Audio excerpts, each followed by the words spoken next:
Welcome back. The Supreme Court has decided to examine the trend of denial of bail in high-profile cases. Something that runs contrary to the bail is the rule and jail and exception philosophy propounded by the Apex Court in the late 70s. In recent months, be it the Madhu Koda cases or the one relating to 2G spectrum allocation, trial courts have been reluctant to exercise its discretion in favor of the accused. A three-judge bench agreed to delve into the controversial issue. The bench took up the issue after senior counsel Ranjit Kumar and Mukul Rohtgi complained that recently courts had been rejecting bail in violation of the fundamental right.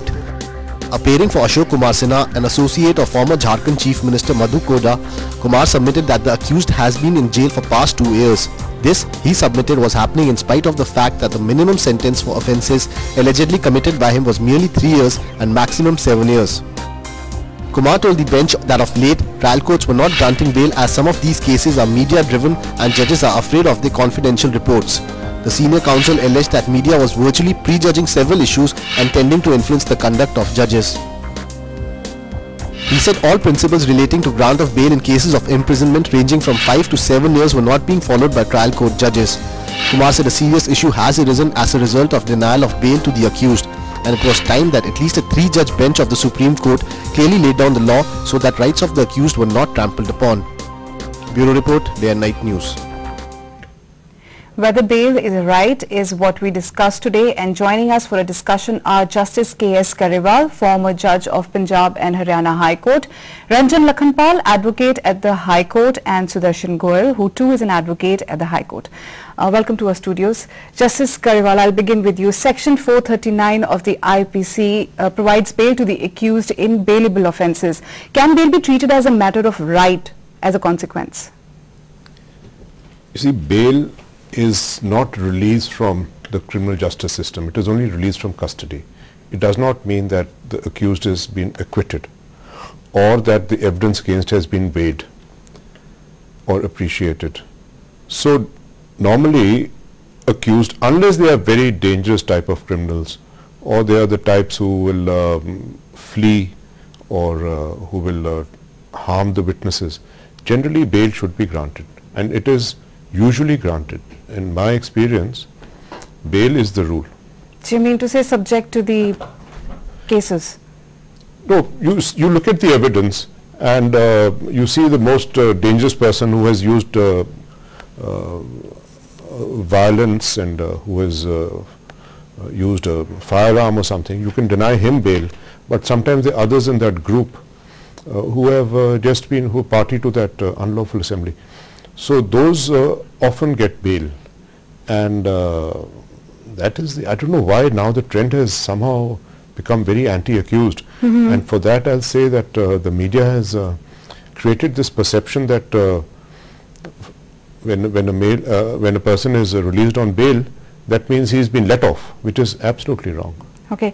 See, what does the court do in a situation of this nature, right? Does it weigh the equity of probability of crime against the equity of an individual's fundamental freedom? Well, I think equity is probably not the right expression, because these are criminal cases. And here, ultimately, the trial court has to see the evidence and the prosecution has to prove the case beyond reasonable doubt.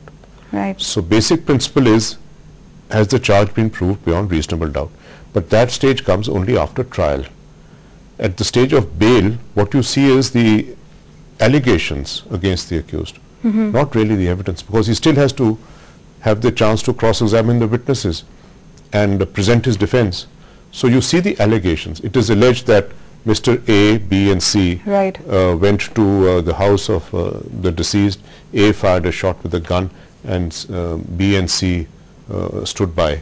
So those are the allegations, and weighing those allegations, the court may say, okay, the person who fired with the gun, no bail to him, and the other two should be released on bail. So they don't weigh evidence, and it is unfortunate if courts start weighing evidence at this stage, because that would very seriously prejudice the accused. All right. Mr. Goyal, in a case which is largely based on documentary evidence and official records of the government, what apprehensions can a trial court judge have to deny the right of liberty, right to liberty of an individual? the only apprehension possibly could be two. One, tampering with the evidence, with the documents. Two, influencing the witnesses. So normally in a case of documentary evidence, once the documents have been taken possession of by the prosecuting agency or given to the court, bail should be a matter of right. Okay. The court can at the best impose severe conditions. For example, like in latest case of Rajat Gupta, you might have seen in the US, the court imposed a bail bond of $10 million. Right. Means roughly about 50 crore rupees. So in a case, because it's purely documentary case of inside trading, though the offence is very serious and he may finally be convicted for 20 or 30 years if the charge is proved, but bail has been granted immediately. Right. Similarly, like in 2G spectrum case in India, it's all documentary case and all the documents are already with the government or with the CBI. So there is no possibility of any document being tampered with later, or any witness right. being influenced. Absolutely. So they should have been released on bail. They have, yeah, should have been granted bail, and right. Same views were expressed by our law minister also, Mr. Salman Khurshid. He said putting them in jail is totally purposeless.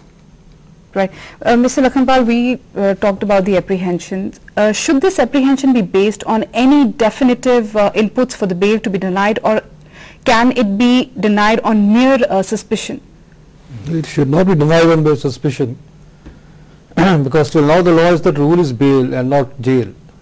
That is what we have accepted till now.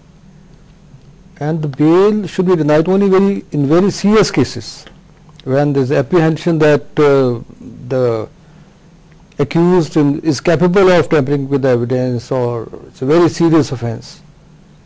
Only then the bail should be denied.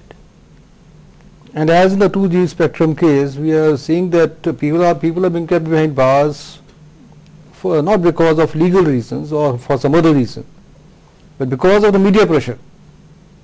We feel that in ordinary circumstances bail should have been granted, but because the accused happen to be high profile people, and although they cannot influence the records at this stage because it is all with the police now, there is no why they should not be released on bail. Right. So we have been talking about media a lot. We'll come to that point also. Justice Kariwal, when the bail is denied to an accused, isn't there a presumption of guilt to some extent, however temporary?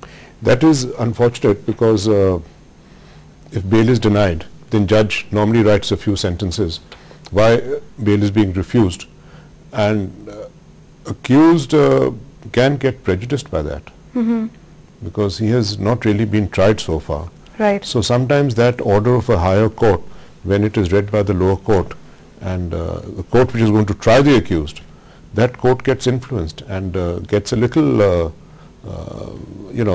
feels a little less confident in conducting the trial fairly. And courts sometimes feel that now the High Court has said this is a very serious case. Now, even if there is evidence or there is no evidence against the accused and the accused has a good defense, he'll surely be convicted. Absolutely. Mr. Goel, what is your take on That this? is Refusal of bail in such cases, we call it pre-trial sentence or a pre-trial fine. Okay. The mandate of law world over, India, UK, USA, is that there should be no pre-trial sentence. Because that in India it will violate Article 21 of the Constitution. The presumption of guilt is not there. Is not there, right? It's simply a case registered. Even if charges have been framed, the man should be released on bail also for the purpose of enabling him to prepare his defense. You put the person in jail, how would he prepare his defense? Right. So there's no, actually, there should be no pre-trial sentencing or pre-trial fine. If the person already spent 5 years in jail and if he's acquitted tomorrow, yeah, who will compensate him? Absolutely. Yeah, what will happen? What actually he can do after that? Nothing. Is there anything which he can? No, there is no law of compensation. There's no law of compensation. So his whole total 5 years have gone. He comes out as a tainted person. You have seen R.K. Sharma's case. Yeah. Though that's a different issue. Yeah. And in murder cases usually bail is denied because in cases which have sentence of more than 10 years, bail is usually denied world over. 1. 2. Drug abuse cases. 3. Where the chances of witness returning to the court are remote. So Okay. bail is denied. Okay. But where the appearance of the accused can be easily secured and the offence is of either economic offences, this kind of nature, or inviting a punishment of less than 10 years, bail is the rule. Right.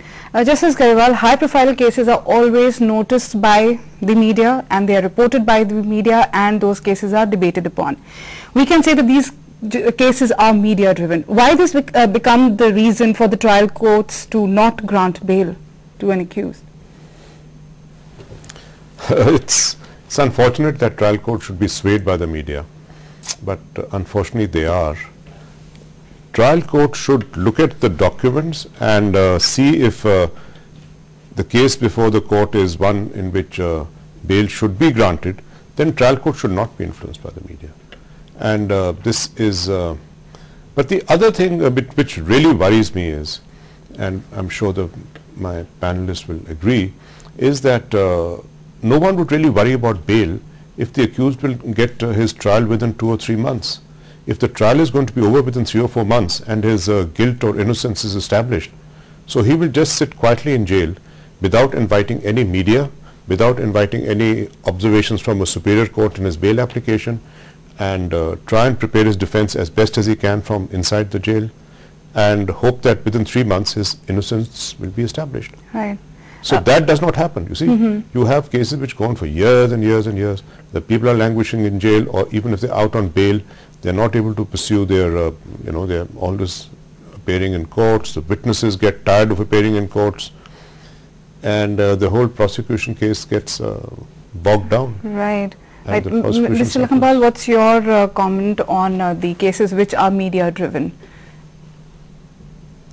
Well, they are affected, certainly affected, and because the judges are also part of the society we live in, and whatever appears in the press or on the electronic media, it does influence the mind, because they're not living in isolated chambers as such. So it is but natural that they will be affected by what appears in the media. Right. And that affects the merits of the case, the judgment in the case, and then the man is not released on bail. Is there something media is doing which media should not do? No, they are doing the right thing, but as Justice Grewal has said, that if the trial is completed within 3 months or 4 months, then nobody has a problem or a grouse. Right. But when a case lingers on for 10 years, 12 years, 15 years, sometimes the sentence is less and the trial period is more. So we have cases where a man has undergone 10 years of imprisonment, the trial is still going on, the appeal is still going on. Yeah. And so he has undergone the sentence which is possible, and the appeal is yet to be heard. So the slow pace is... Slow pace, this is totally injustice, total denial of fair trial to a person. When you prolong the trial for years together, Right. you ruin a man, it is not only a man, it is his family involved, children, father, mother, friends, relatives. And so you just finish a man just by trial, whether he remains in jail or not, which is not, which otherwise in a civilized society is not permitted.